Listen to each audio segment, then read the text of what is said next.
Hello, I'm Trecia Smith, as you all know me from working with me. Today I would like to talk to you all about effective communication in the workplace. Good talk around the job. What is effective communication? That's what we want to talk about, because there's many methods of communication, and we can communicate using our computers, emails, and so forth. But I would like to elaborate just for a few minutes on effective communication in the workplace. In order to have effective communication in the workplace, there's some steps you need to take. And then there's also the fact that you need to know what effective communication is, what types of communication. And today I'm going to talk about two types of communication.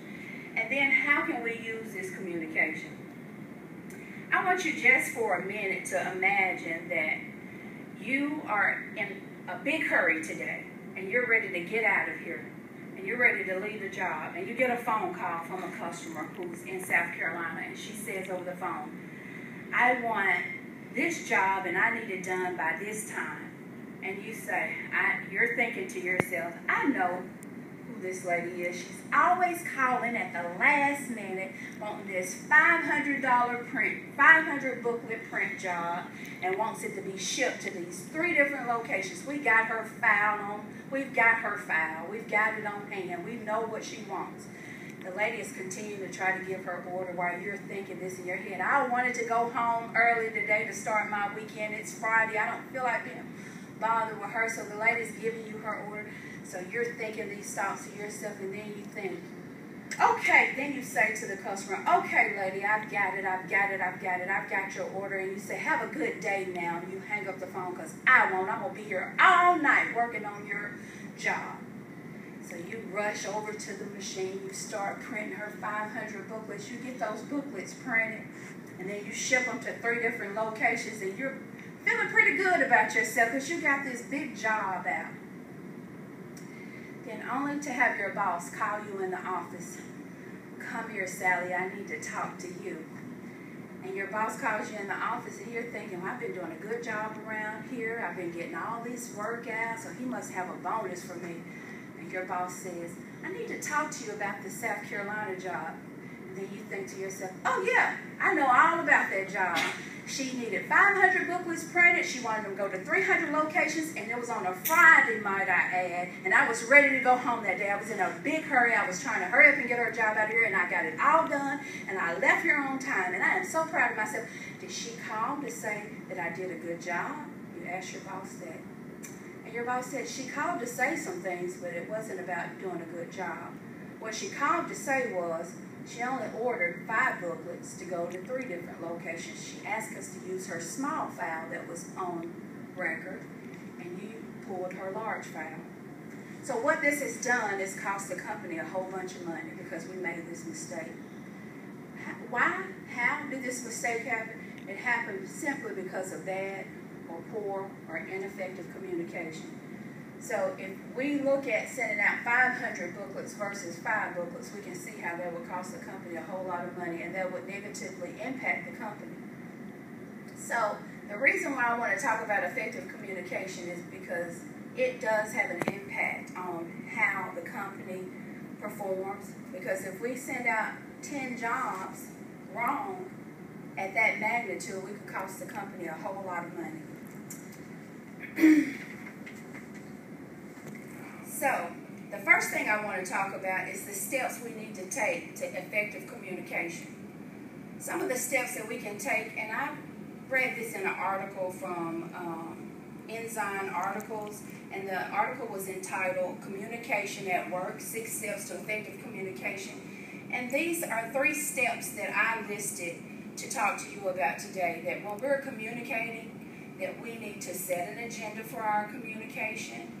And I know that we don't all speak to an audience, but we can break this down to how we are just communicating with each other, coworkers or customers, that we need to set an agenda. Why? And the agenda with the bad phone call was, she could have thought, why am I answering the phone? Why am I taking this order?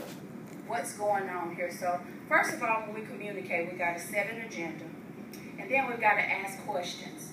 We can't just write down everything the person is saying, and then we never ask any questions or allow the audience or the customer or our coworker to ask us questions. We got to be prepared to listen to the audience. So many times, and I know you guys have experienced this, you're talking to someone, and before you can even get out of your mouth what you're saying, they're already getting ready to answer the question. Well, according to this article, Communication at Work, this is a no-no. We should listen. We should be prepared to listen to the other person. Communication is a two-way street. Secondly, I would like to talk about the two types of communication. One being verbal communication. Verbal communication is two things. It could be written. We could use email. We could use a note. Or it could be verbal, like I'm talking to you today. So, and then also we've got to keep in mind that about nonverbal communication. Nonverbal communication is what we do with our body. Are we looking like we're mad? Are we looking like we're excited? When the call came in for the job, I'm sure if we saw her, if the customer saw her, they would be thinking, oh, she's upset about something. She really doesn't want to help me. So we have to be cognizant of our body language, the signs we're giving off, our demeanor. And I know I'm speaking from a speaker to an audience perspective, but just put yourself in the situation where it's not a speaker and an audience, but it's you and a coworker. How are you doing that communication? Is your communication displaying that you're upset about something when someone comes to ask you for help? So we have to be aware of the fact that there is not just what we say, but also how we say it and how we respond to it. Nonverbal communication. And then finally, how do we use these tips? In an article that was published in Business Communication 101, a 2013 article, it says that we need to make sure that we're understanding of the fact that we live in a technology age and that we're used to getting information quick, and try to make our points quick and fast, and to make sure that our audience can comprehend what we're talking about. Meaning, we talk about a lot of acronyms today. We use a lot of acronyms. The MCS, that might stand for Male Customer Service here in our organization, but we need to make sure that when we're talking to people, they understand what we're talking about. We may have a customer come in and we might use an acronym that only we talk about inside the mail center. We have to be careful when we're talking to people that they understand what we're talking about, and not to use words that are too big for the audience. And just pretty much know your audience and be able to convey to them what you're saying in a way that they can understand it. So in summary today, in closing, I hope that you've gotten something from the steps I've shared with you. Also, the two types of communication, verbal and nonverbal, and also how you can use these communications in your everyday job duties when you're interacting with customers and coworkers, and also even outside the job. Thank you for listening to me. Miss Virginia went to sleep. How many times?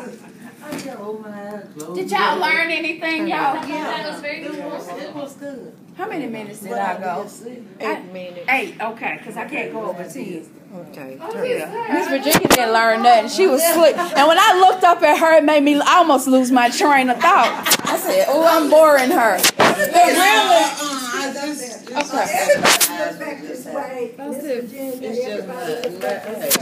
I know. Oh, morning, I can't see them. Oh, man. The memories for You can take it on here. Did we stop this? Oh,